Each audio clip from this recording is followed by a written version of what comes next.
Saudara-saudari terkasih, mungkin kita belum tahu bahwa banyak sekali berbagai macam salib. Salib yang kita kenal itu adalah simbol dari Kristianitas. Namun, banyak berbagai macam salib di dunia ini. Secara khusus, salib Tuhan kita Yesus Kristus itu adalah salib yang menyelamatkan manusia dan menawarkan kebangkitan yang dijanjikan Allah. Para murid awali secara jelas menyebutkan ada 3 model salib, yaitu salib Tau, yang berbentuk seperti huruf T. Kedua adalah salib Latin, yang direpresentasikan dengan salib-salib yang sekarang ada di dalam gereja-gereja Katolik. Model salib yang ketiga adalah salib berbentuk huruf Y.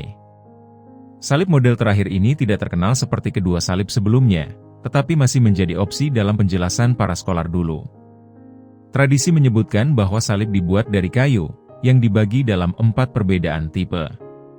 Keempat tipe kayu itu dipilih oleh orang-orang Yahudi untuk properti, yaitu pertama adalah kayu cedar yang kuat dan tahan lama.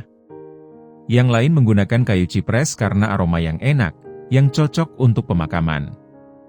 Ketiga adalah kayu palem yang menyimbolkan kemenangan. Dan yang keempat adalah kayu zaitun sebagai simbol damai setelah Yesus wafat dan akhirnya bangkit.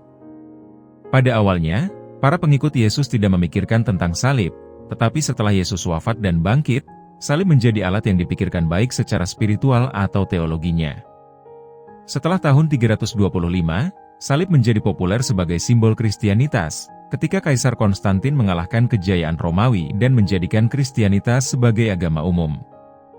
Salib Yesus ditemukan oleh Ibu Konstantin pada 3 Mei tahun 328.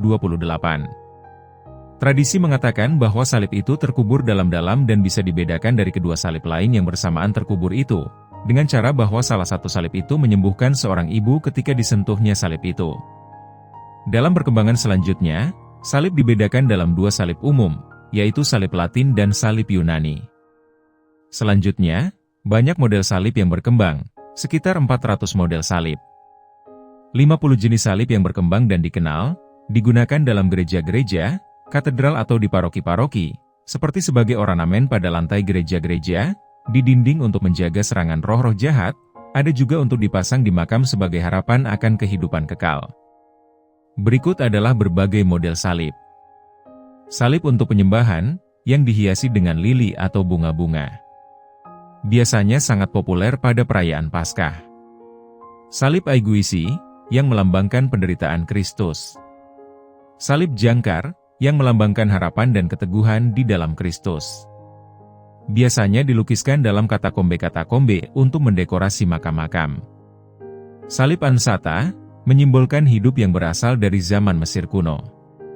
Salib Barbe, seperti kail, yang menyimbolkan untuk menjadi penjala manusia.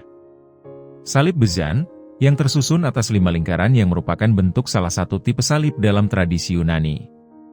Salib Botoni, biasanya digunakan untuk dekorasi dalam gereja-gereja atau digambarkan pada sampul buku-buku madah atau himne.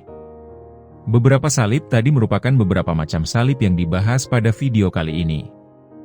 Untuk mengetahui salib-salib selengkapnya, jangan lupa subscribe, like, komen, dan nyalakan notifikasinya supaya dapat mengikutinya dan bagikan kepada sanak saudara supaya mengetahui kekayaan sejarah tradisi dan simbol-simbol gereja Katolik.